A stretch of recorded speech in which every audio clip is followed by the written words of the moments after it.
That stuff matters, carved in stone. Every stitch and every tone. Living, loving, grinding through all the nerdy things we do. What's up, guys? Welcome to That Stuff Matters, your small town grit, big time conversations podcast. And this has been a fun week. It's been a double episode. You guys threw out some names, and the list grew to about 70, plus some others that we were already working on. And it's just been awesome. So we had an opportunity to film that episode with Jeremy Benson, the GRC guy. He was here for the softball jamboree, and just really cool what he's willing to do on his own accord and cover the conference. So that was episode 1 this week. Episode 2, we're coming back at you, and we're talking that, fundraising mindset. And we have on Jerret Fisher and Zach Bruner. And Jerret kind of, was the spearhead of the parks work movement that has been happening in Marceline.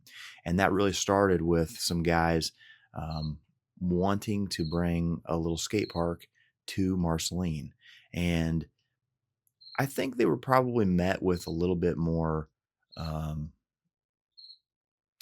I don't know, I don't want to say negativity, but they were just maybe met with reasons it wouldn't work. And I think anytime you are trying to do things, what you're going to hear first are people telling you why it won't work, why you can't do that. Here are the hurdles, and this is why we haven't done it before. And this is probably why you're not going to be able to do it. And those things are going to be hard to hear, but I hope you also soak in from watching these episodes that anyone can have an idea, a simple thought, and that can balloon and grow and gain support. And if you get your friends involved and family involved and community involved, your simple idea can balloon from a simple, small skate park of wooden ramps to a full-blown concrete skate park that honors a friend, pickleball courts, upgrading basketball courts, raising funds for new playground equipment. And that's just an example. And, That Stuff Matters has been flooded with people who are doing just really cool things in their community that often don't get enough recognition. That's my opinion of it. So I hope someone will watch these episodes and say, you know what? I think we can do that. Why can't we do that in our community or something similar? And the point of this is you can, but it is you and we that are going to do it and not they or them. So you can't just hope that your town or someone in your town or why does, you see towns with a lot of nice things and they have people that are donating money and doing these things. Sometimes your town doesn't have that, and you've got to think outside the box and find ways to create and grow. So that's kind of been the message so far. And certainly when I was thinking of Marceline, these guys came right to the forefront, and they're just, I would say that the other pillars in their community. Zach is superintendent, and Jerret is just doing a lot of things for the community. He's often, as we would say on the show, you're planting seeds for the trees. You're probably not always going to get set in that shade. So it's an important part of life, and this has been fun. I hope you guys enjoy this episode. Parks Work is here, and everyone say hello and meet our guest this week, Mr. Jerret Fisher and Zach Bruner. Parks work, they bring us back to the heart we thought we lacked. Skateboards rolling, laughter cracks. Parks work, and that's a fact. Parks work, they bring us back to the heart we thought we lacked. Skateboards rolling, laughter cracks. Parks work, and that's a fact.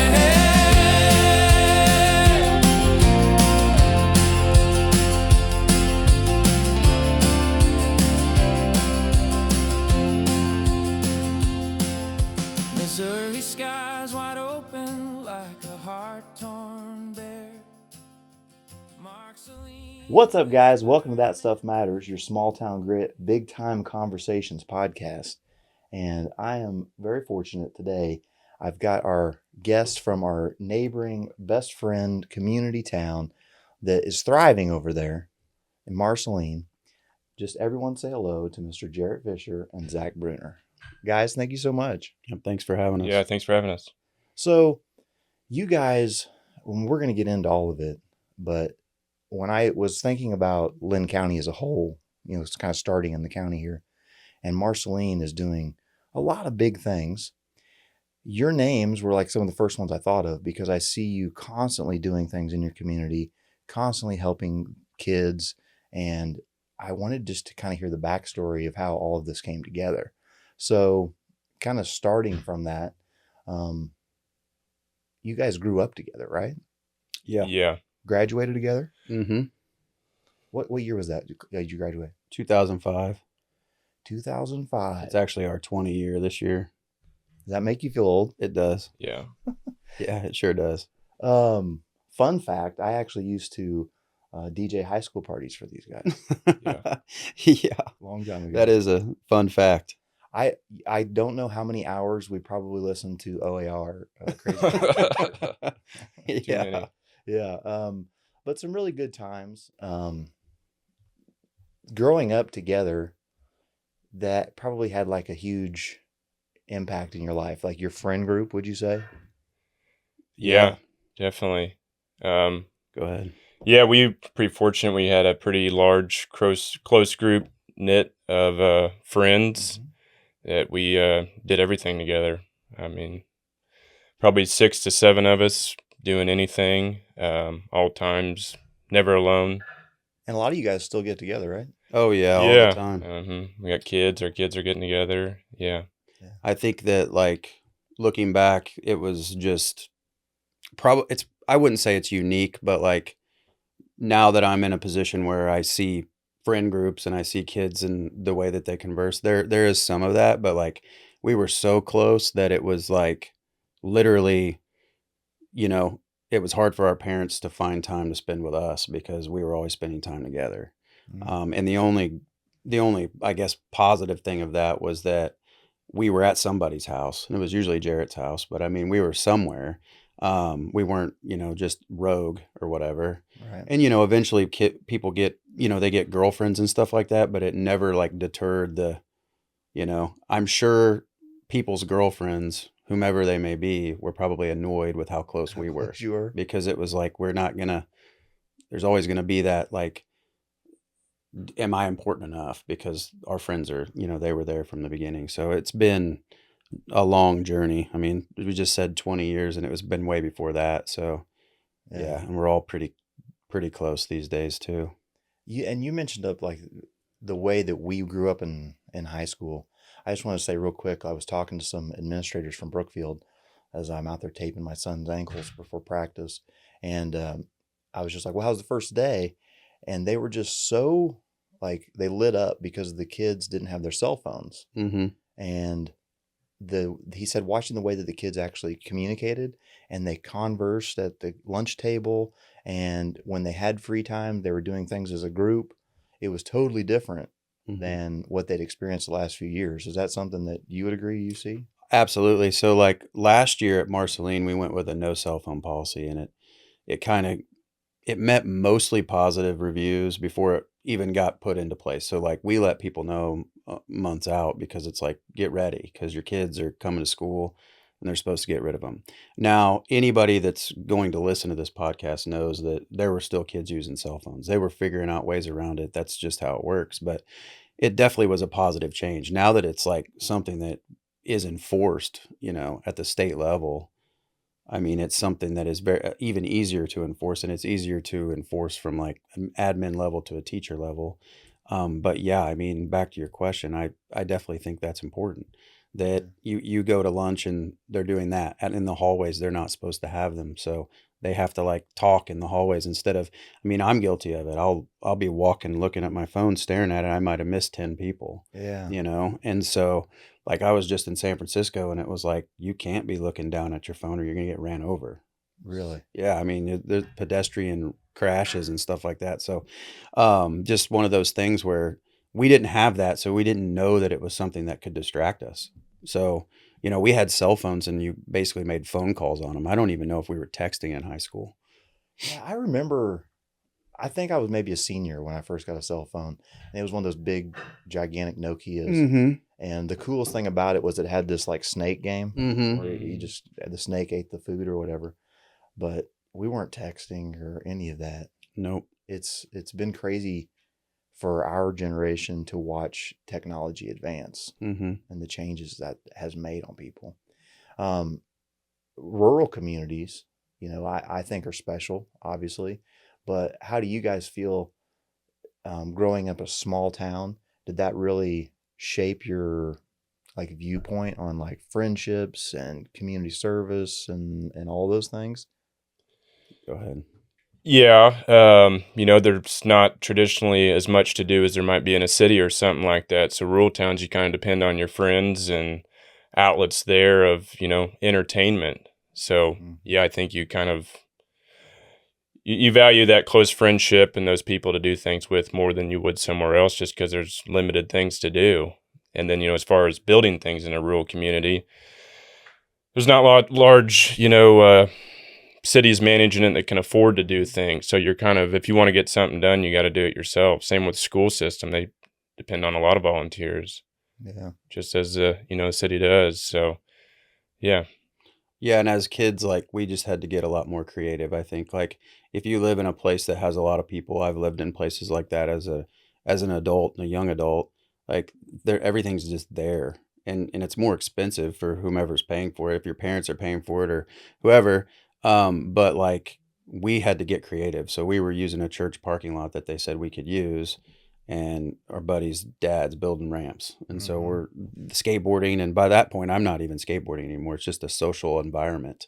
But like when we were kids, just, running around town and just finding things to do. And the sad part about it is it's hard to let your kids run around like the way that we were able to run around. I'm sure there were bad people then, but like now there's just more examples out there, and you read more about it, and it's hard to, let your younger kids just run around the way we were. But we got creative with how we were going to have fun. And because there wasn't a lot to do. There's a movie theater and a skating rink and a pool, and you went to football games and stuff like that. So yeah, I mean, looking back, I wouldn't want to grow up anywhere else. I think that it really helped us it helped everything to shape us in multiple ways. Yeah. I've tried to explain to my kids that like when I was a kid, we would get on our bikes and when the sun came up. Well, in fact, we had to ride our bikes to the weight room for football, and that was all the way across town. And you would leave at 5:00, 5:30 to get the weights by 6. You wouldn't come home until dark. And there weren't phones. You would maybe call your parents from somebody's house, but I can't imagine putting my kid on a bike and just see you tonight. Yeah. No, me neither. Yeah. We lived off curfews, Yeah. Yeah. You just kind of, yeah, that was how it worked. And even when we got our license, it was like, if we weren't working, we were together, a lot of us worked together too. And so it was just, there wasn't a lot of alone time. Whereas like sometimes you need alone time, but I don't remember needing it as a kid. I was alone when I went to bed pretty much. Yeah. And that was about it. And was there a certain point where, growing up like that, and then you're watching technology advance, did you start to pick up on patterns that you didn't like about the way kids were using technology and staying inside and not having fun, I would say? I mean, I think that whenever I was in college, I noticed it in myself. Like I was like, I wasn't like using an iPhone in college, but I was texting a lot and I had a computer, and I was noticing that I was inside too much. I didn't realize it at the time, but I was probably like going through some sort of like seasonal depression and staying in too much. And there was too much to do inside whenever I should have been outside more often. And even in the winter, like sometimes you just can't go outside, but I just started noticing it in myself, and I don't know that I made a drastic change, because then I got into teaching, and technology was everything, even in 2010, and it's continued. So like Mm-hmm. for me, it's like a happy balance. Like pretty I'm pretty literate with technology, and I know that it's incredibly important, and it's great to be able to use it. But there's like a fine line of like, you got to put your phone down every once in a while, and you need to like, breathe some fresh air and do some things that will help you. So, It's crazy how fast time will go if you're just sitting there scrolling on your phone. hmm Like if I'm on YouTube or TikTok or something, it's like, where did a half hour go? yeah. Which is scary. And But you see it with kids too. So like, yeah, it's just, I don't know. I mean, I don't know what your thoughts are on Yeah, it. I mean, it was kind of a slow notice for me, a slow change. I just stopped seeing. I mean, 'cause when we were in high school and even before, people would go to the parks just to sit there and mm-hmm. park and socialize and talk. And, we went off to college and start, our young adult life and stuff like that. And then coming back to Marceline, I wouldn't see people out as much. No one's at the park. There's not a playable basketball court in Marceline. There's not many excuses for kids to even go to the park.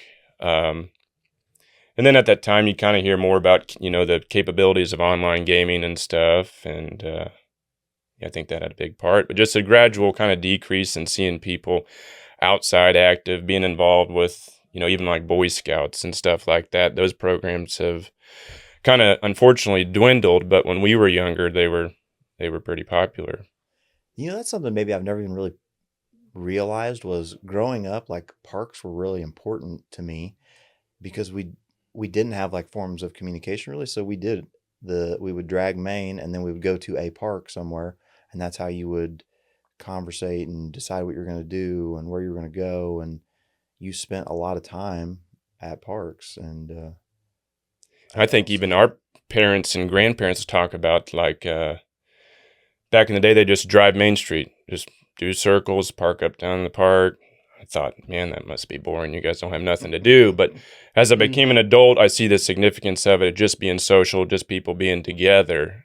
And once technology and the internet advanced, we kind of started losing those things. Yeah, it's weird now for me to like my son, all of his friends will just stay at their houses and then go online and they'll game and hang out together. But I'm like, go do something, go hang out, and they do. They'll all get in his truck and go riding around and hang out. But it's like I had to force them to do that. Yeah. Yeah, and I mean, if you like with parks too, like we talked about growing up in a small town, and kind of that's your perception of like what parks look like and all that stuff. But I've been to a lot of cities, and I was just in one that was really big, and I got a new like appreciation for parks because they don't have like right now I could get in my truck and I could be in the country in like 3 minutes, right? Mm-hmm. Well, they don't have that opportunity. So the parks are like their only refuge from all the concrete. And so when you go there, you'll see people literally they don't have quick access to the beach, so they're like laying out, they're having picnics, they're doing all this stuff in just areas that have grass, because grass is hard to come by. Oh, So, you're in San Francisco or New York City, it's really hard to come by grass.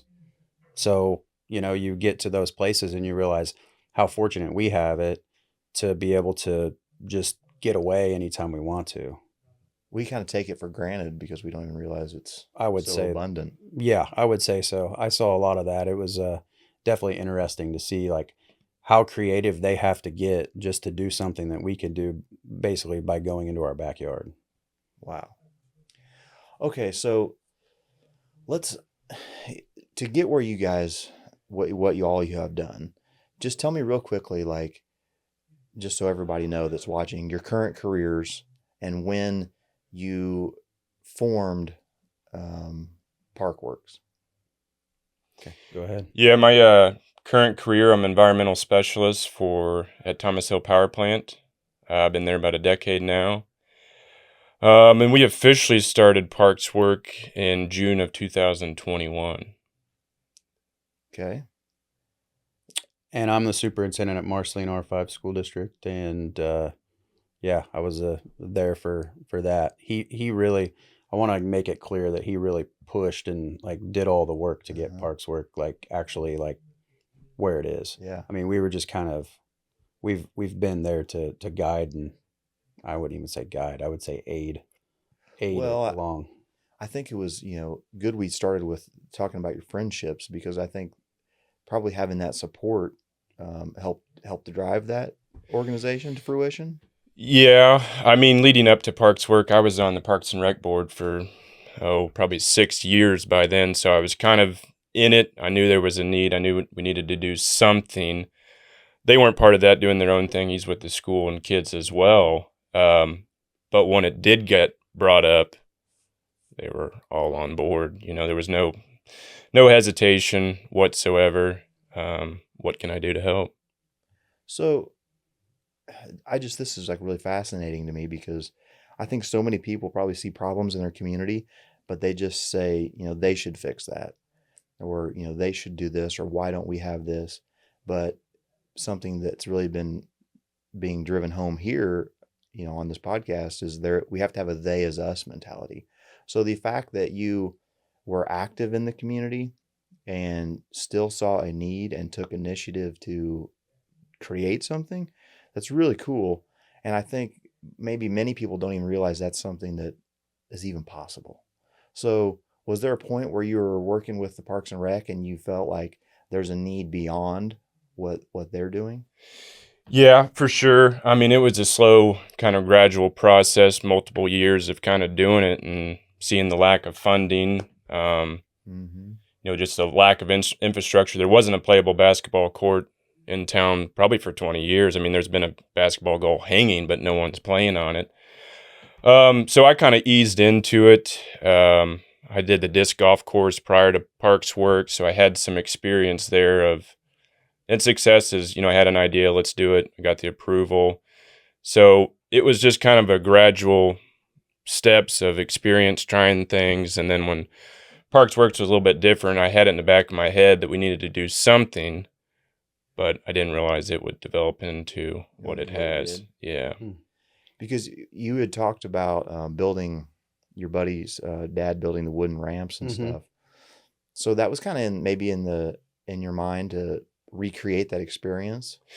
Yeah. It was just an open, inclusive place that anybody was welcome. Not everybody skateboarded. I mean, some people just stopped by to mouth us or heckle us or, just carry on. But it was open to anybody. And fun. It was like, yeah, people would show up and they would, they would say like skate or die and stuff like that. Yeah. It was like that. No harm, but, people kind of knew we would be there. Other people would show up, and kind of going into like 2015 all the way up into COVID, I was like, these kids have no place to be, like, just an open place where they can go anytime they want.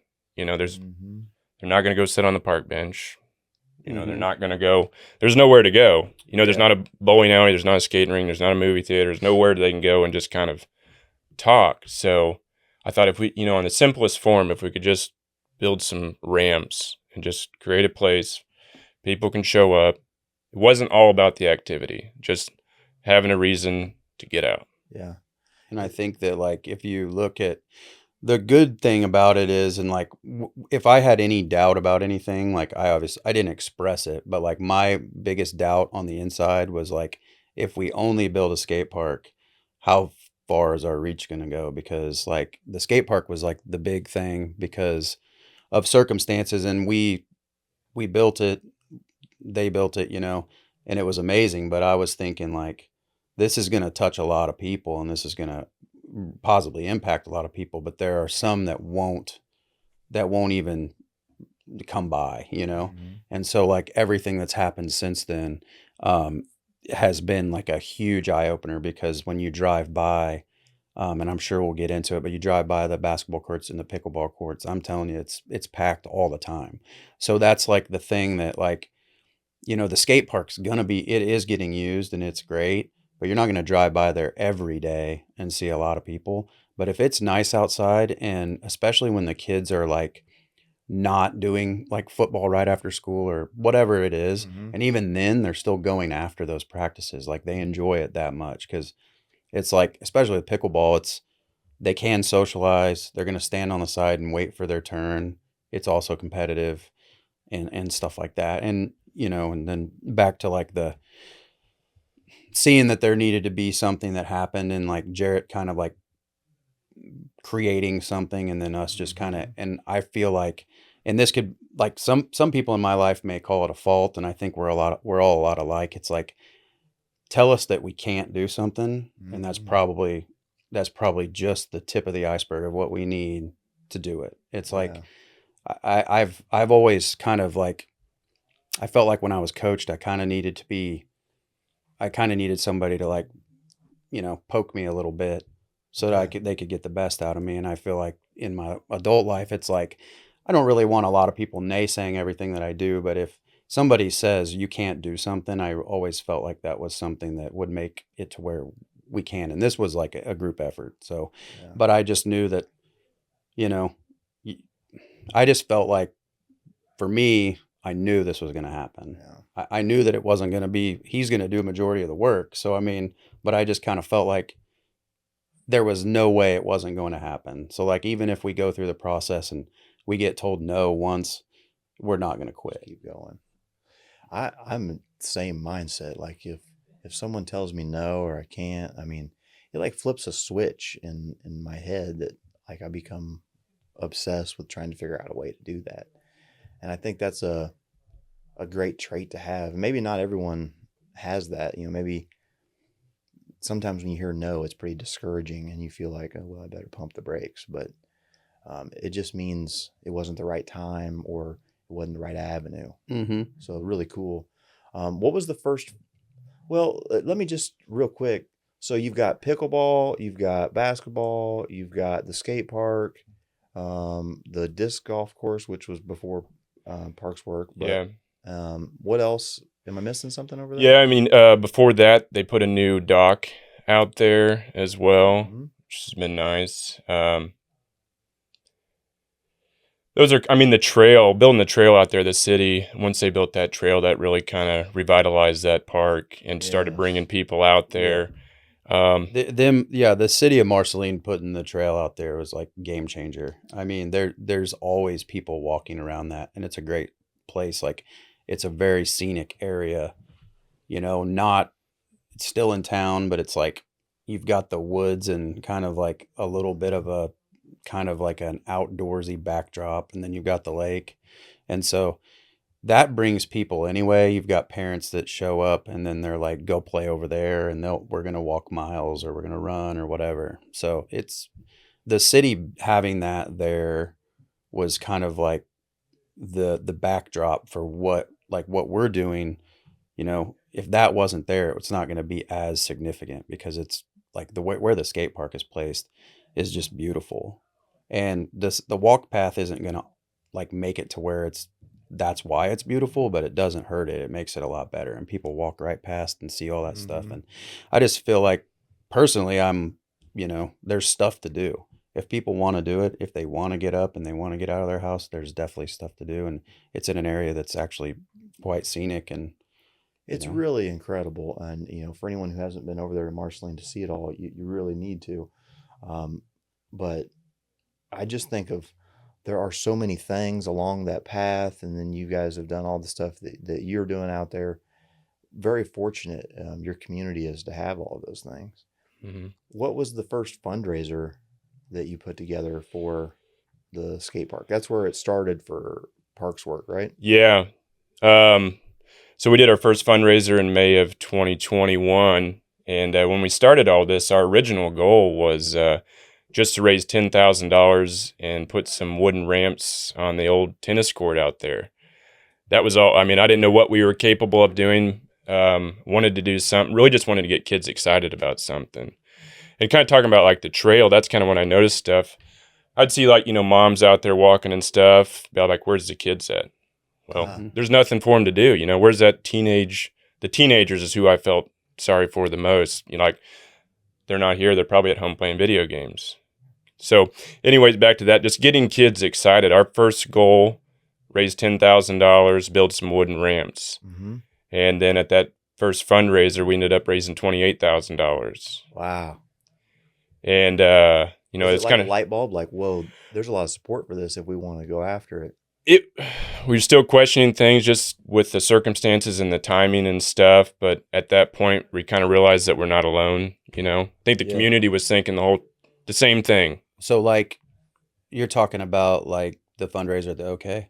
Yeah. So the fundraiser at the OK was like there was people buying things that were worth like $40 Mm-hmm. for $1,500. Wow. And so that like there's more to it, like they don't want that thing that bad. Mm-hmm. They want to support us. And then we did those raffles online and stuff like that too, where we were able to raffle things off based on isn't that how it worked? They Venmo us and then we were did a learning. raffle. Yeah, we did silent auction and raffle. And I remember Friday night we're at the bar setting up, and he told me, he's like, because he was kind of tracking the Venmo, he's like, we're already over 10,000. Mm-hmm. Yeah. So, and that was like a grassroots operation. So when we were getting the Venmos, I was basically taking the Venmo and putting it into a Google sheet, Mm-hmm. and then marking off. You had to mark off who'd paid, who hadn't, and then Yeah. we knew something was coming from it, like more than $10,000 in wooden ramps, just placing them, not anchoring them down or whatever we were going to do. I mean, and that was also like the start of some other things that we've done, because that was truly it was a fundraiser, and the reason that we were there was sad, but we were trying to do something good out of it. But it was also at the same time an event, a party. There's people, you come around, everybody can get together. If you wanna talk about the things that had happened months before, you could. It was just a good place. There were a lot of things going on. We're kind of getting out of COVID finally, so everybody's together. We're not wearing masks. We've got a big area to hang out. It was just kind of like the beginning of what has continued to happen. So that's 2021. It's 2025. And there's been a lot of those types of things happen since then. It was kind of like a perfect timing moment too, though, right? Yeah, the timing of it really helped everything. There was obviously a need for something. Yeah. But so you saw a need, you probably pulled some people together and said, hey, let's do a fundraiser. And you guys are also musicians, He is. right? Mm-hmm. Yeah. So you said, all right, let's kind of throw a party, Mm-hmm. collect some auction items, and see what we can drum up. And then it was way bigger than you imagined. Yeah. Oh yeah. At one point, we were, I don't know if we were reading off the auction winners or I said a few words or something, but like if you go to the OK, they have this massive patio, Mm-hmm. and like you could not move. There were that many people there. Ah, Like, yeah, I mean, I was safe up on the stage, but like we brought our kids to it because there was like a kid friendly time. And I remember thinking like, this is awesome, but like we need to get our kids out of here. You can barely move. Like nobody would have hurt them, but you know what I mean? It's just like, yeah. there are a lot of people here. I haven't seen it like that in a long time. So first, real quick, shout out to the OK. The place is fantastic.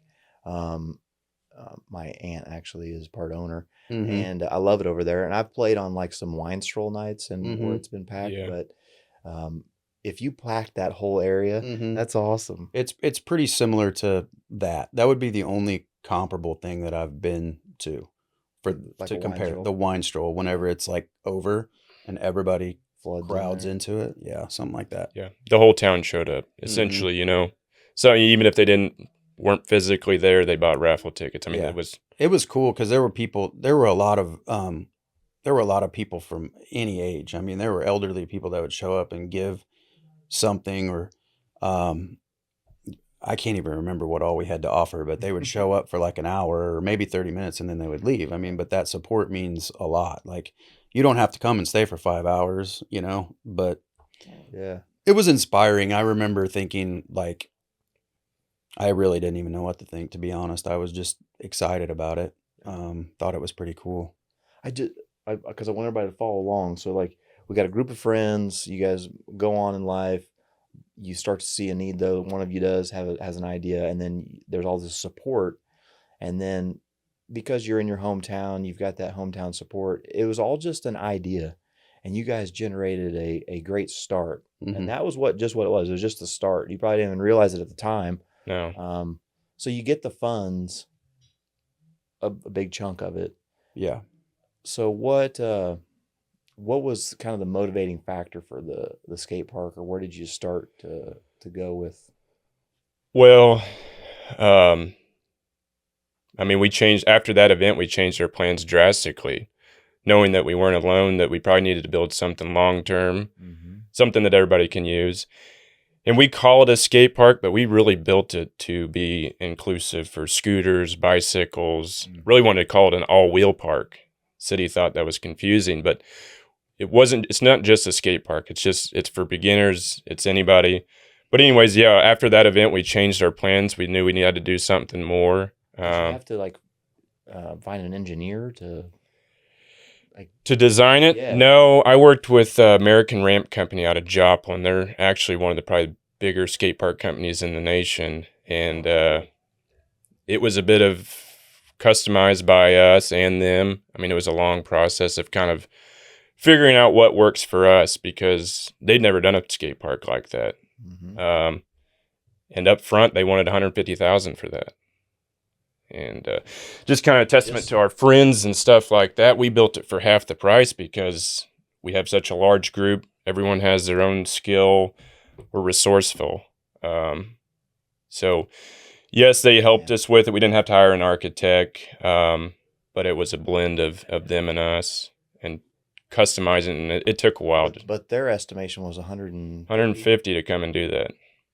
So they kind of helped you build the plans, and then you said, we're going to do this ourselves. Essentially, we only paid them to do the technical work of the skate park. They built the ramps, the features, stuff like that. We did everything else. Because initially, they want to come in, they want to do the dirt work. And be like, no, I've got a guy for that, Rusty Phillips. They want to come in and do all the other concrete. No, Kyle Wilkerson did that for us. So we broke it all up and tried to be resourceful as we could. We're dealing with other people's money, so I'd really take that serious and try to very conservative. But yeah, just a testament to our friends and our large group is everyone's kind of got their own unique skill. We blend together well. He's a musician, other friends are musicians. I can plan a party, they can entertain. We're blessed. It works out. We got a good team.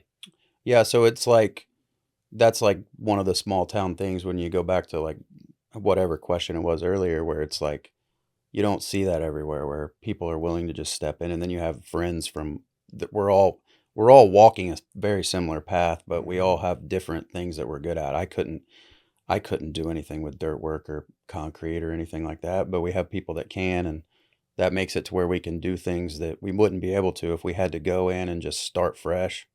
And then back to the motivating factor of the whole deal is Jerret was already doing parks and rec, and that's his mindset and doing all those types of things. But I mean, obviously, our friend passing away, who was a huge skateboarder, that made a huge deal. So that obviously helped the cause. I think if we're just trying to get a skate park, it's not going to be the same as if we're doing it in honor of him. The skate park's named after Tim. Yeah. It's just, it's a sad deal, but we really felt like you don't want to stand around with your, letting your mind take control and your hands still. We wanted to get something done. So it's a pretty sad situation. Not going to lie, but I felt like we did the best that we could with it. No, and I really wanted to talk about that because I don't even know if you guys know, but Tim and I became pretty good friends through exercise and fitness, and we were workout partners for quite a while. And he was one of the few reliable workout. It's hard to find a workout partner that will show up, and he was there waiting every day, and he always had some new weird green protein drink. And I guarantee it. I mean, the stories he would tell me, and he was really strong. I mean, yeah, really he really strong. Was. And he really was. It really hurt when we lost him. But then to watch how you guys kind of commemorated him, and because there's a special piece on the skate park kind of meant for him, right? Is that his silhouette? Yep. It is. Yeah, it is. And Chuck Core did that for us. He fabricates well. Just another friend and resource that Yeah, that's actually Yeah. like, so that silhouette is from, we were talking about the church parking lot. So there used to be like what would it be? Grind Like box. a grind box that so he was like doing whatever Nose that, grinding down it. yeah, nose grinding down it. So Uh-huh. he was like really good for a long Yeah. time, and then we were playing sports and other things happen in life. But I mean, there was one time we were hanging out, I think it was before a Bell game over at Mitchell Lockwood's house, which is like right by the Chester Ray Stadium. Okay. So it's just to the east. And he was in work boots and he grabbed a skateboard and did like a aerial flip or something like that. Yeah. I mean, that's a trick One that try. you don't just hop on a skateboard and Mhm. do, and I don't remember how old we were at that time, probably 29, 30. Yeah. So I, just a lot of talent too. yeah. Yeah. But really cool that you guys were already kind of in the works, and then I'm sure that motivated you to really honor him, like you said. So Yeah. you know, I'd kind of felt like we'd waited too long for the skate park, kind of building it and stuff like that. During it, I was like, man, I wish he could be here to Mhm. do it. Like, I wish I could have done it sooner. Yeah. That was kind of a motivation, like not waiting any longer. Oh, he would have loved it. Yeah. Yes. Very, very cool story. Part of that story. So you get the skate park built, but then you don't stop. So when did you say, okay, well, we got to have pickleball courts and we need to, fix up the basketball courts? And was it all together? No Phases? phases. Talking about like the trail and stuff like that. I think the goal of the Marceline Parks and Rec Board for a while has been, since we're fortunate with that park out there, is to build an all-inclusive park where there's something for everyone. So a whole family can pull up, dad can fish, mom can walk, kids can play the playground, skate, whatever. And I thought that, the next feasible goal would be the basketball and pickleball courts. I'm a pickleball fan. I think it's fun. I think it's good for all ages. I didn't really take it serious. I thought maybe if I won the lottery someday, I would do it. But I was vocal about it, in Parks and Rec and stuff like that. And essentially, John and Donna Moore heard about it, and they gave us $20,000. So we did. It was we didn't even ask. It was unsolicited. They were aware of it, but that was just a few months after the skate park. They said, "Here's $20,000. See what you can do."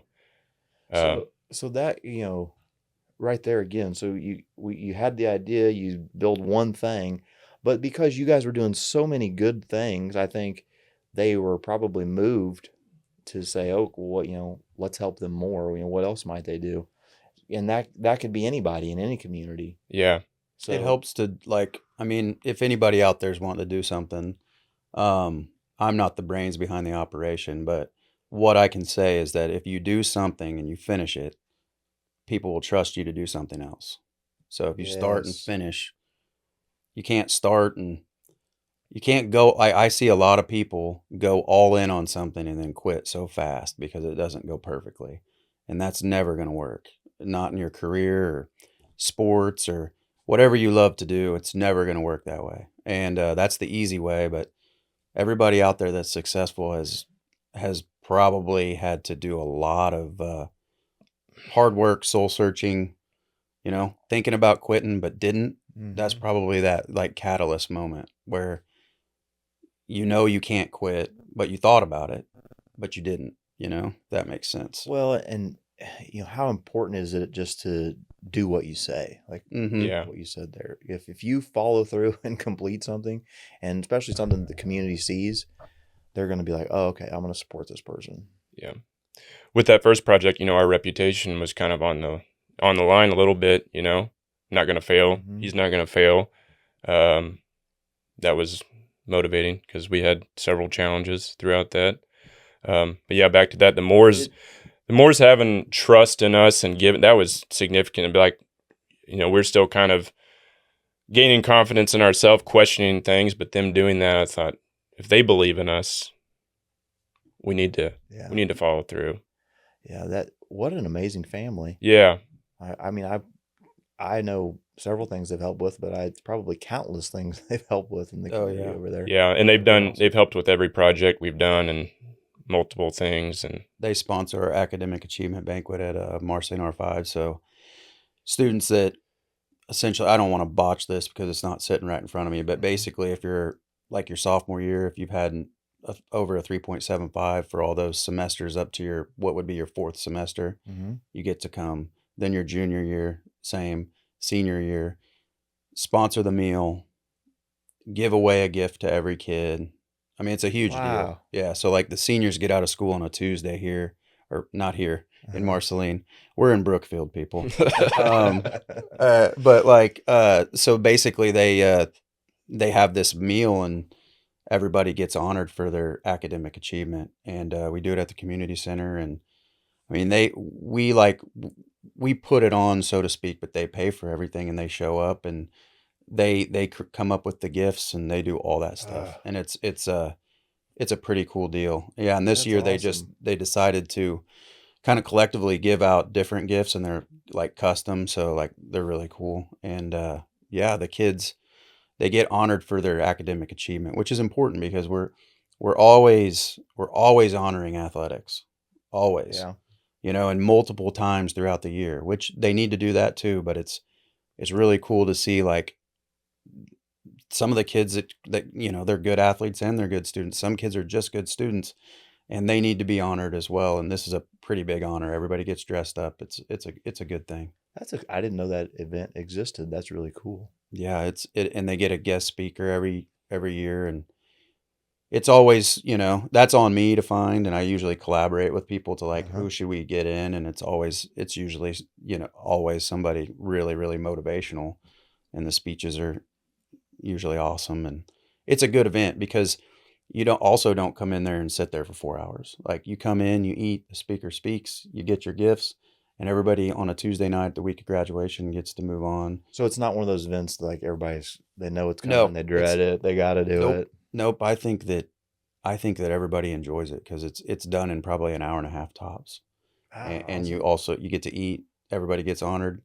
Parents take pictures. We go home. Man, that's really cool.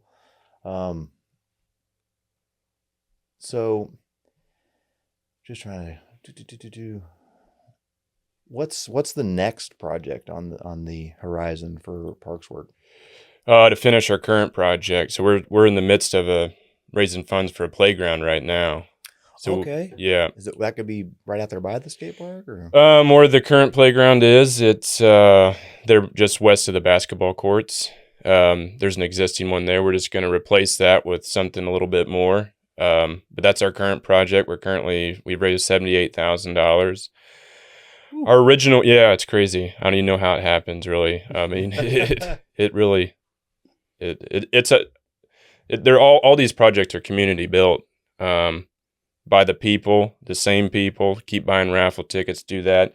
Alpha Nu Beta, they've been a huge part of all these projects, even before Parks Works. The pool, they've been given to the parks for a while.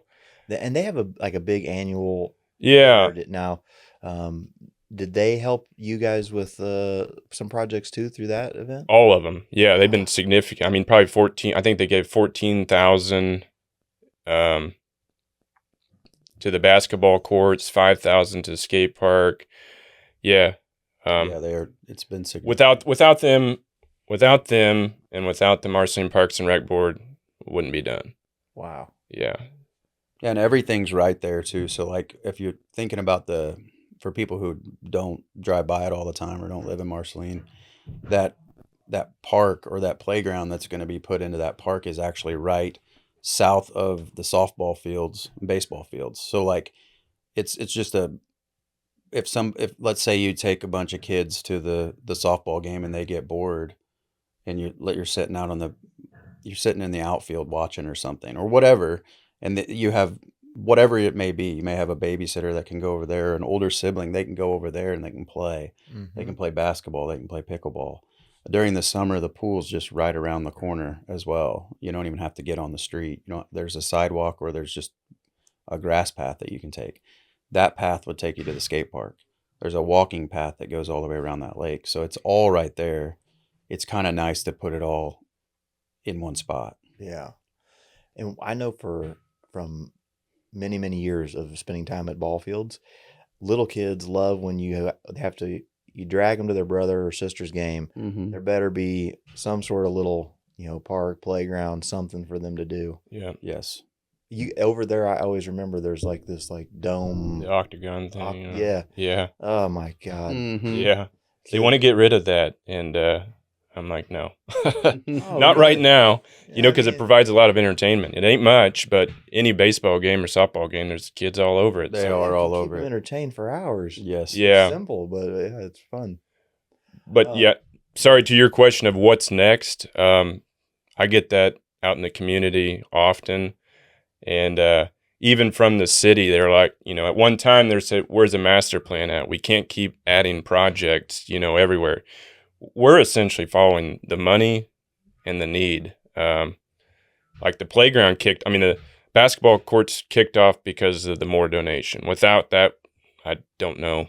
We would have something much smaller probably. After we completed that, Alpha Nu Beta came up to us and said, we've got money. We want it to go to a play structure. So that's what's next. We want to finish that. We're kind of following the need, following the money. We're not doing it alone. That's a great way to think, because you can't always forecast you're going to have $500,000 to have this master plan to do what Yeah. you want. But you don't want to shut off the ideas or the valve for the money that's coming in. So what you're doing is just like bolting on, the master plan's being creative, but you probably don't even know what that end goal is yet. Yeah. A master plan for what we've done now would have been done a decade ago, and things have changed so much that, is it that relevant?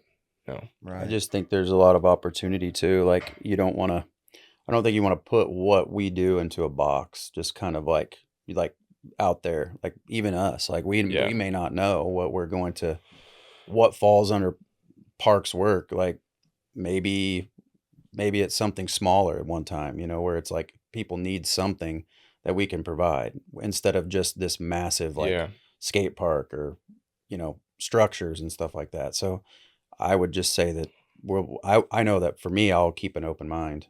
Yeah.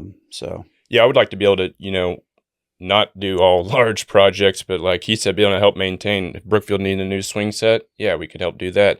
Yeah. If Sumner or something like that, smaller projects. But Yeah, you could. yeah, that branch would off kind of and be the help goal other is, people. help all rural towns, not as such large projects, but even like we talked about that little octagon cage thing that provides all kinds of entertainment. If we could do something similar to that, it doesn't have to be a massive project. Yeah, that's another thing that you couldn't put a master plan together because you'd have to just follow the money and the need. Yeah, Mhm. and things change. That's what he said. We don't know. We're just being prepared for opportunities. Nothing ever goes as planned. And there's probably somebody somewhere right now who hasn't even heard your story, but could be inspired by it and give you a call and be like, "Hey, how did you do that? Can you help us?" And you might have a new project on your hands. Yeah, we're not looking for projects, but we want to finish this one. But there's talks of other things. There's always a need. There always will be a need. Not really shifting gears, but just a little bit. Marceline, I know is very near and dear to your hearts. It's your hometown. You love it. What makes it special to you? The people. Essentially, yeah, it's all the great people there. Yeah. I love hearing that because I always hear people talk about a town and they talk about it like the town is this living organism, but it's the people. Mm-hmm. And if you build around those people, you could do anything. Yeah, it's the people. It's here recently. Like I used to be on the downtown Marceline board, and I remember whenever I started, like the whole thing, and I have nothing to do with what I'm about to talk about as far as like the success of the downtown, but I was on it, and the point of the story was like it was pretty vacant at the time. There wasn't a lot of places to eat, shop, do anything. There were some, but there weren't a lot. And now it's very vibrant throughout our downtown. Oh, it's amazing And over so there. those people there, they're doing a great job, and people are willing to take the risks to put something in there because they're seeing the sustained success of other businesses. And so like for me, it's, I really love it. Obviously it's the people, but there's just a lot of stuff. I mean, you could just start breaking it down to little things. Right now, we have a golf course that's well maintained. That's Mm-hmm. one thing.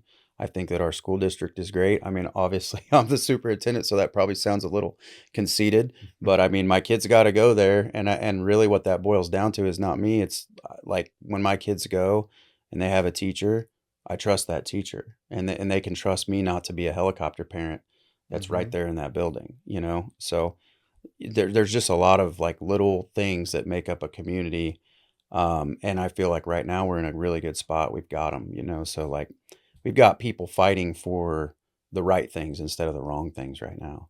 When we put up a no tax increase bond issue the last time, we had over 80% approval. So they support the school, which if you don't support the school, it's tough to expect anything out of anybody, because we all start as Yeah. kids in schools.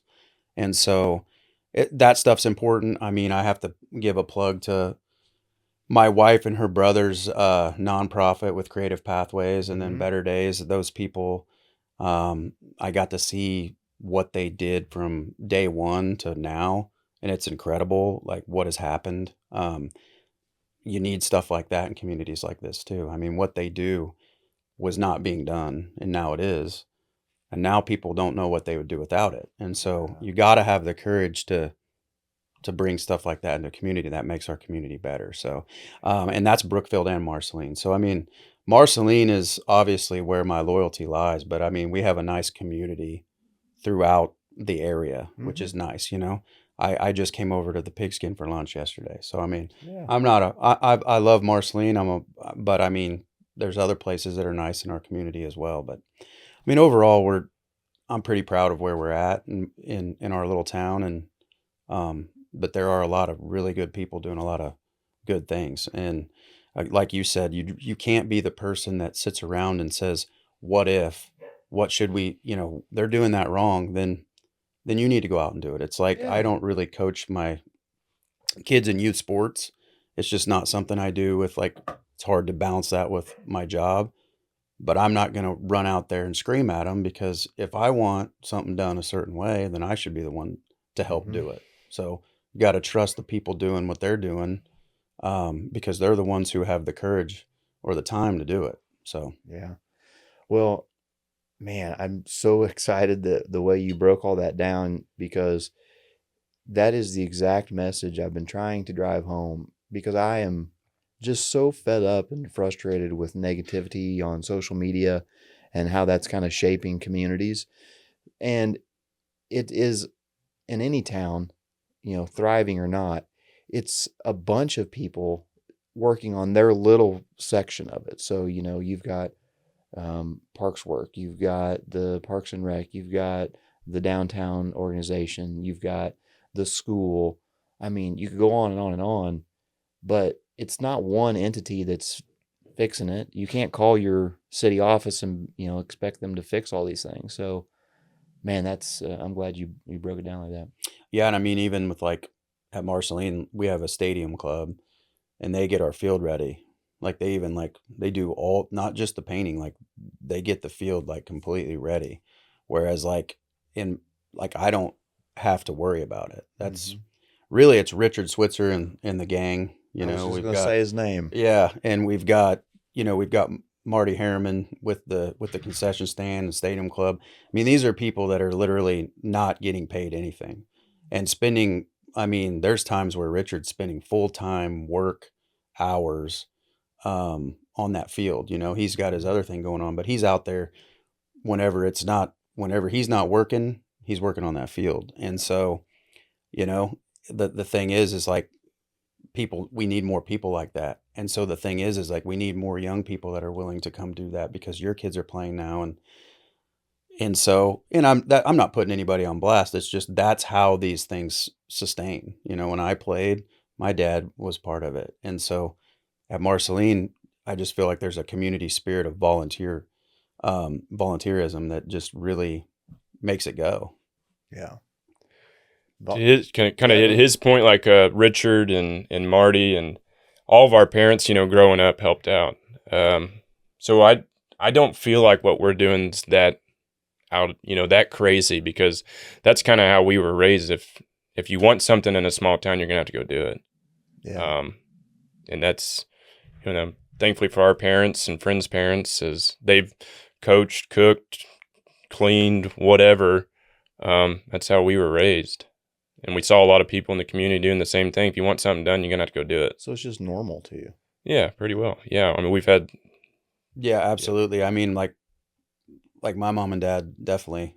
Like my mom, has always done whatever has needed to be done. If people need something from her, she's always done it. My dad is probably a little bit more throughout the community because, he was able to, he was on the stadium club. But I feel like if you asked anybody about him, if they need something, he's just going to do it.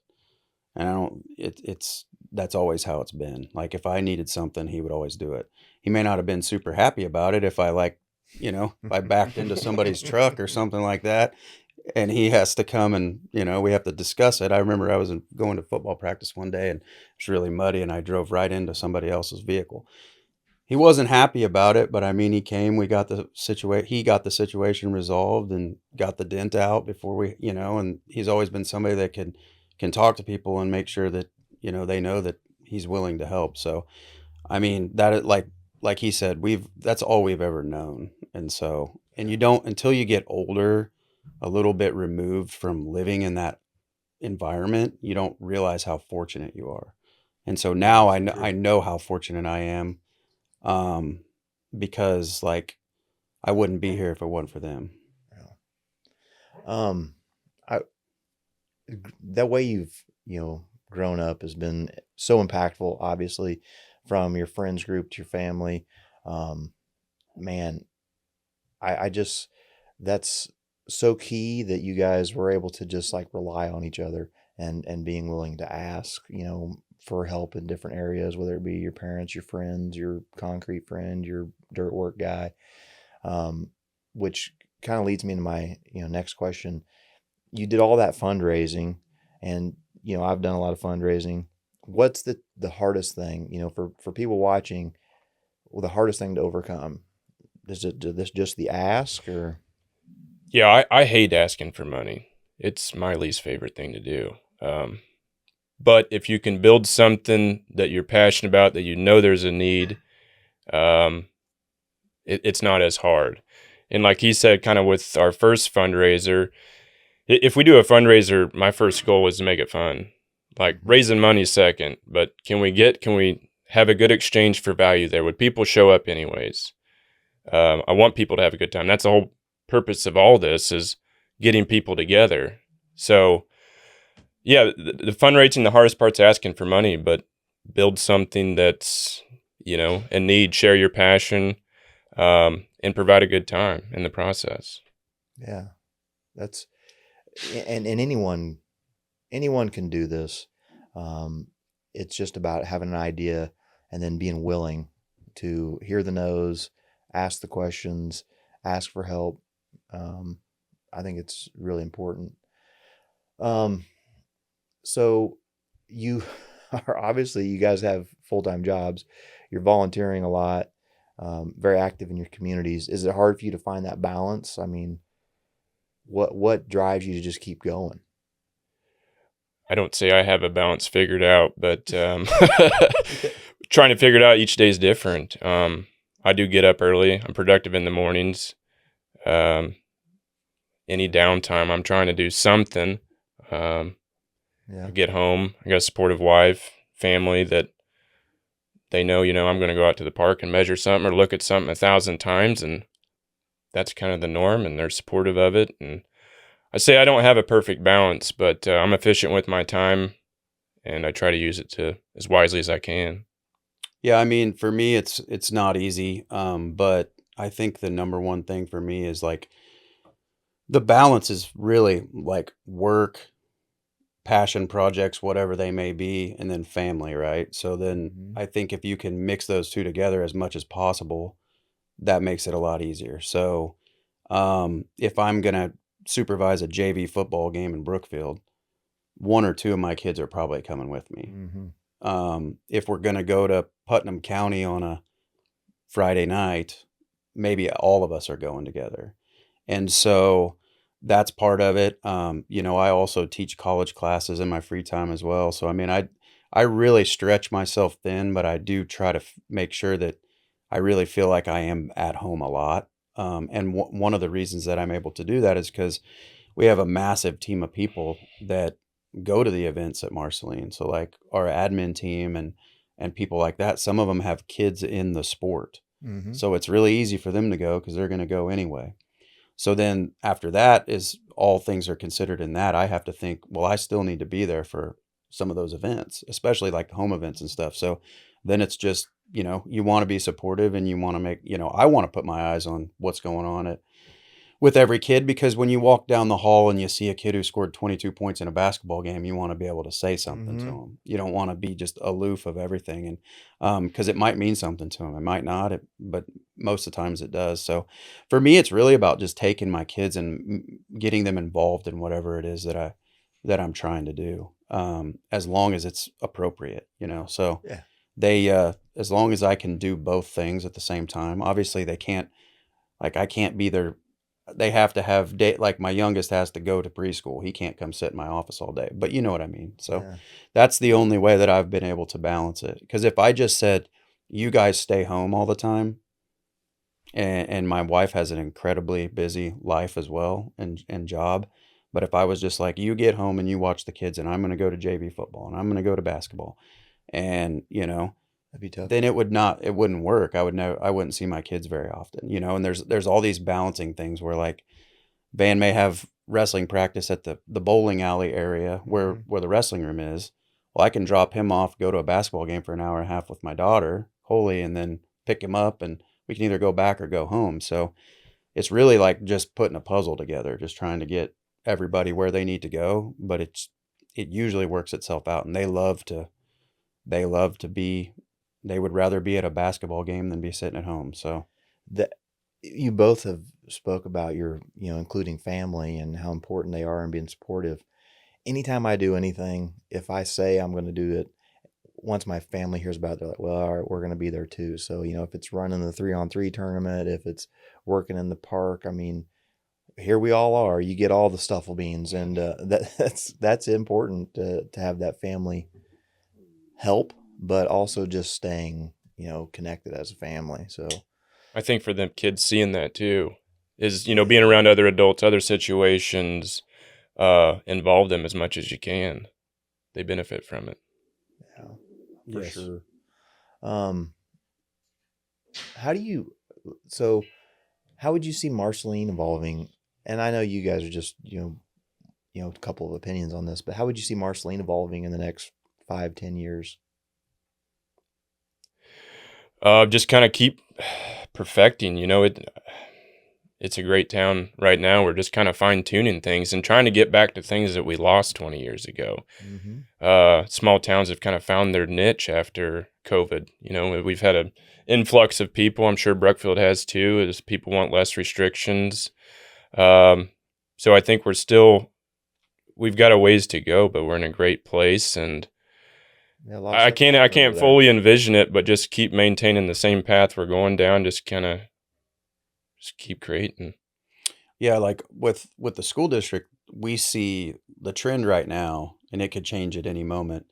But like the trend right now is like if you have a kindergarten class that's a certain number, it grows as the years go on instead of getting smaller. Mm-hmm. And so at some point there may be, and it may be going on right now because, it's hard to find housing. It's just, I guess from that perspective, it would be nice if, and I don't know what that's going to take, but, having more places for people to live.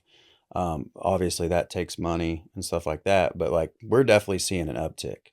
So like, for example, we had one class that was, it was like one of the smallest classes in our school's like history that came in, and it's already went up like I think 7 or 8 students since the very last day last year. 7 or 8 students have came in Oh, okay. this year. Okay, and that includes if anybody left. It's up from that number 7 or 8. But then the next class that came in, you think, oh, maybe this is a trend that our enrollment's going down. Then the next class that comes in is almost 60. And for us, that's a lot. And Yep. so we're steadily gaining students instead of losing students. And so for everybody's like quality of life, there might need to be more places for people to live. And I know that that is something that I won't contribute to, but I do know that like that would be great. If there's houses that are abandoned or whatever, if there's, entities out there or people out there that could create, sustainable living, that would be great. But as far as just in general, I think that we just keep moving in a pretty similar direction as far as the community goes. It's just, I really do think that we're in a good spot right now. If you drive down Main Street at lunchtime today, there's not very much parking.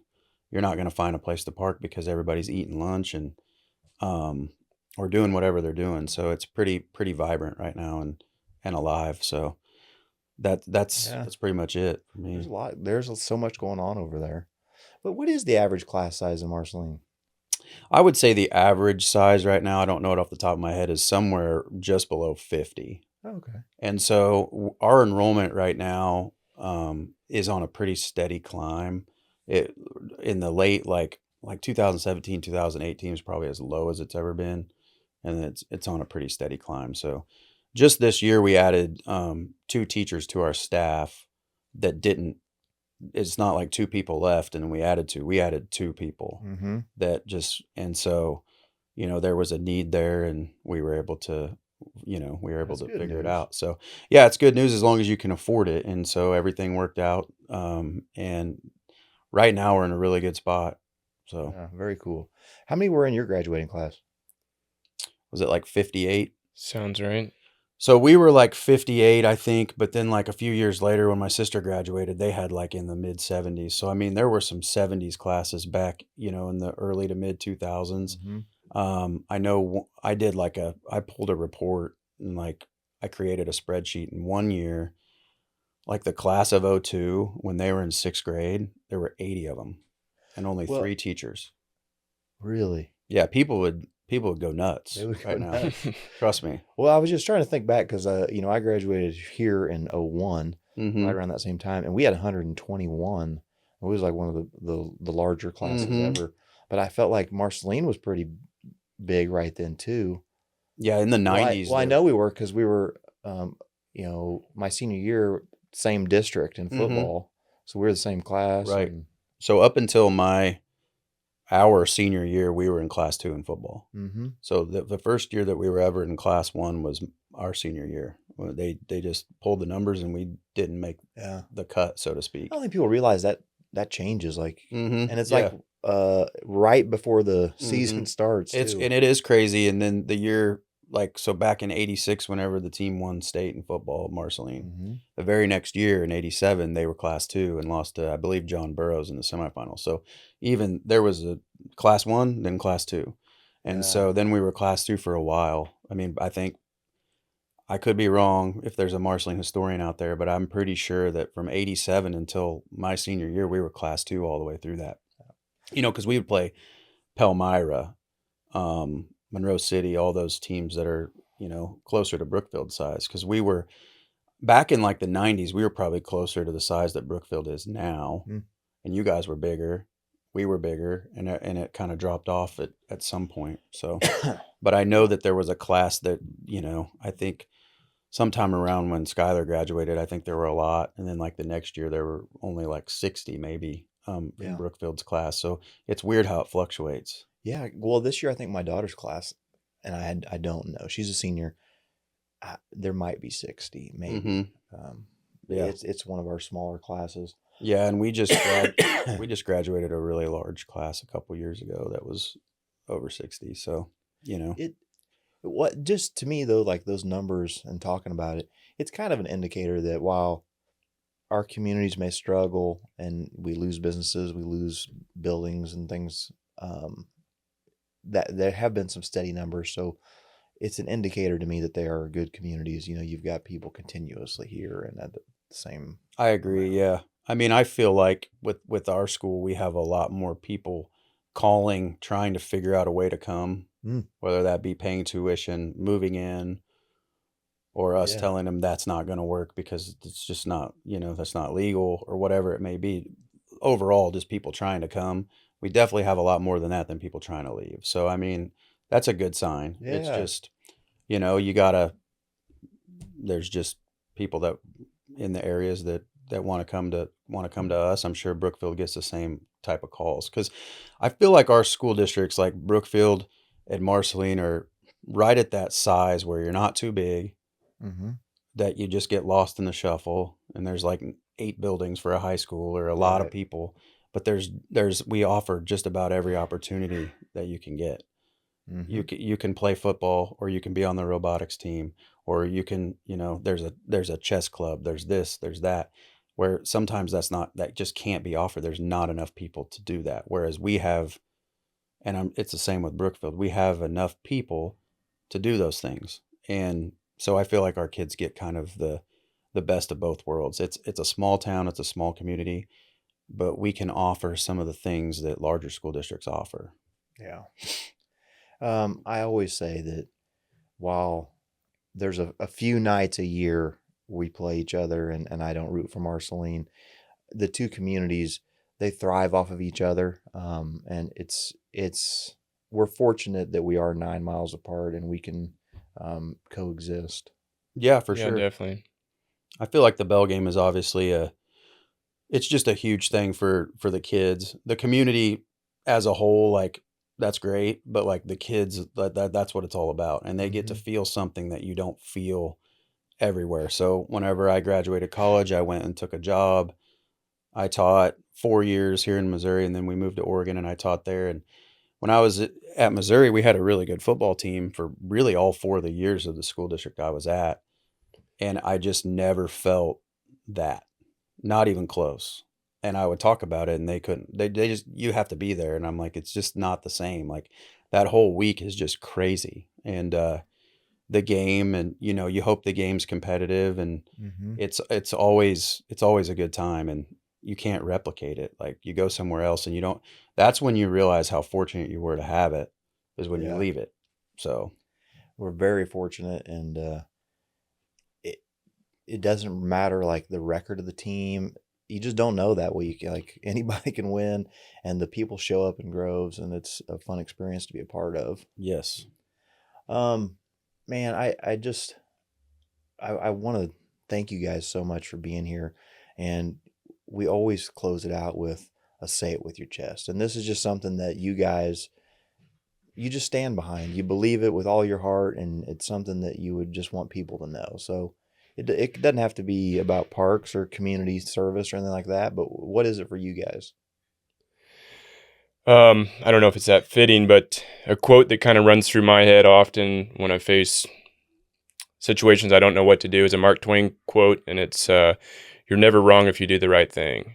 Mm. And usually the right thing is harder, could involve confrontation, but deep down you know what it is. So you know that feeling. Just do the right thing. Yeah, I love that. And I think for me, it's nothing too eloquent or anything, but it's like, if you say you're going to do something, then do it. If you tell somebody that you're going to be there, then be there. It's just like reliability and loyalty. And so that could be with your wife, that could be with your kids, or that could be, if you're like, for me, it was always the teachers and the coaches that I trusted the most. They told me they were going to do something, and then they did it. Mm-hmm. If they said they were going to show up, they did show up. Whatever it may be. If they said they were going to write a letter of recommendation and it'd be done by the end of the day, I didn't wait 6 weeks for it. And I try to live by that. If I tell somebody that I'm going to do something, almost to a fault sometimes, I feel like I just have to do it, because that's my word that I told them. So I can't take that back. So it's just kind of being reliable and loyal to the people that you care about, and it'll go a long ways, and people will remember that more than anything. Yeah, so true. The the willingness to just show up, like when you say you are, is a trait that a lot of people struggle with.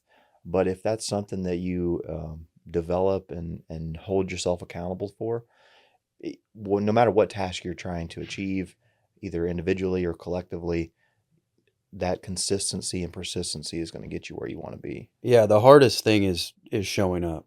I mean, there's to this day I could be standing outside of a meeting room with 25 other superintendents and I don't want to walk in because there is going to be that moment where you are going to have to break the ice. You're going to have to shake hands. You're going to have to talk to people. And within 10 minutes, you realize that it was a very smart decision to show up because you're either learning something or you've met new people that you guys can help each other in certain ways. It's all that type of stuff. You know, even things with the school, it's like I always feel privileged to show up to anything, but there's always that moment when you're sitting in your vehicle where you got to walk in and be the guy. And there's always a time where I'm like, you know, your heart's beating a little bit, but like, I always think this is what I'm supposed to be doing. And so when you walk in, it's fine. And so I always tell my son that, my oldest son, the other ones, they don't have any issues with this, but my oldest, I'm always just like, remember, you're going here for a reason. Go in there. The hardest part's just showing up. The hardest part's sometimes getting up. The hardest part's, so if you show up, you're good to go. And I put something on Facebook the other day about this little student that was brand new to our school. And I walked into the elementary.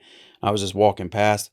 He's sitting on his butt Indian style. And, you know, I'm not a tall person, but I mean, I'm standing over him, just walking past, and he stopped and said, without any prompting, he said, "I'm the new student." Oh, Yeah, first grader. wow. And I shook his hand and I was like, He's going wow. places. Yeah, that's, and I was like, I bet it wasn't that easy to show up because he's literally the new student. But I mean, I remember thinking, I mean, if he can do it, we all can do it. Just, you know, that's sometimes just all you need. He introduced, I mean, I was wearing a tie that day, which is not super common. So he introduced himself to me and I thought, wow, that's pretty cool. Oh man. I love that. To show that at that age, to be willing to shake someone's hand. How could people get involved with Parks work? What's the best way? Just reach out to us on Facebook. Probably the best way. Send us a message or something. Yeah. Go from there. And that could be, they can donate money or they could just volunteer to help, right? Yeah. Or share another need or project or something like that. But yeah. In the last couple years, how many years have we been doing the party? Is it 3? The park party? Yeah, I think we did our 3rd year last year. We have, basically, he organized them. We put on a party at the park, right by the state park. I'm so glad you brought that up. And so there's all kinds of things that need to get done. Usually we all take off work on that Friday, and that's like the physical part of what gets done. And usually the band that I'm in, we play, and it's usually a really good time. But like just stuff like that, we've always had a lot of help from the city crew. They come down there and do whatever they need to do. But yeah, there's probably always things that could be done. I know we have people that volunteer to cook cheeseburgers and do all those things that like people probably forget how busy and crazy it would get. But they do it because, like, to be 100% honest with you, the party starts and I'm gone because I'm down there playing. Like there's nothing if they want us to play, then there's nothing really I can do. So, and that's something that you do every single year, and you're going to continue to do that. I hope so. It's something we discuss every year, and we so far we have not come up with a reason not to. Yeah, I'll tell you, this year, it is a lot of work. I was slightly second guessing it just for a few other reasons, and my middle daughter did a bucket list for school, and on that bucket list was a park party. And then my other daughter pretty well said the same. So I'm like, man. They say, yeah. And that is a family-friendly event. We try to do that one for the kids. We do one in the winter for the adults, do that for the kids. But, yeah, she said that. I was like, well, I guess we're doing it. Yeah, and my kids, they said something like it's the best day of the year type of situation. They were talking about how, oh, wow, tomorrow's the park party. It's like the best day of the year. So they really enjoy it. They get to be there till like 9:30 or 10. There's all kinds of stuff going on. And so it has been a huge success. And again, like the first fundraiser where some people just show up and buy a cheeseburger and leave. But I mean, that's still, it's giving people something to do. And as long as it's not just scorching hot, it's usually really good. Yeah. Well, and I know that's something that people look forward to. Like my buddy Nate, with Baby Fat Nate Mhm. Salgado. I know he brought his kids and Yep. went and watched, and it's just something people look forward to. So I'm just so thankful you guys came on the show today, and for all that you guys are doing for your community. I think it's a roadmap for other people that regardless of what your needs are in your community, if you see something, it may take years, a lot of organization, a lot of headaches, a lot of no's, but it is doable and achievable. Yep. Yeah. Absolutely. Thank you for having us and Thank you. everything you're doing. Yep. Yeah, I thank you Appreciate so it. much. Appreciate you guys. I'm gonna let you guys get back to work and get back to school. I'm sure that your phones probably went off 100 I have times. no if they need idea. you. I will.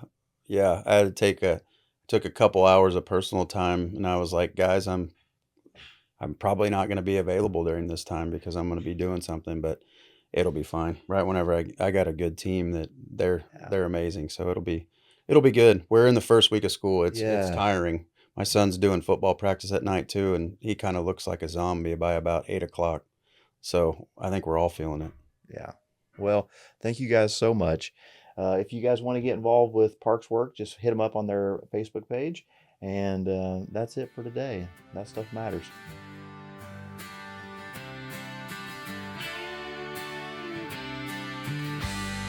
That's going to do it for this week. Thank you guys so much for joining us. Come back next week. You don't know who we're going to have on this show. If there's somebody you'd like to see, you got to message me. Let me know about them. That stuff matters. Oh yeah, it does. The little things, the big because. That stuff matters. That's the truth.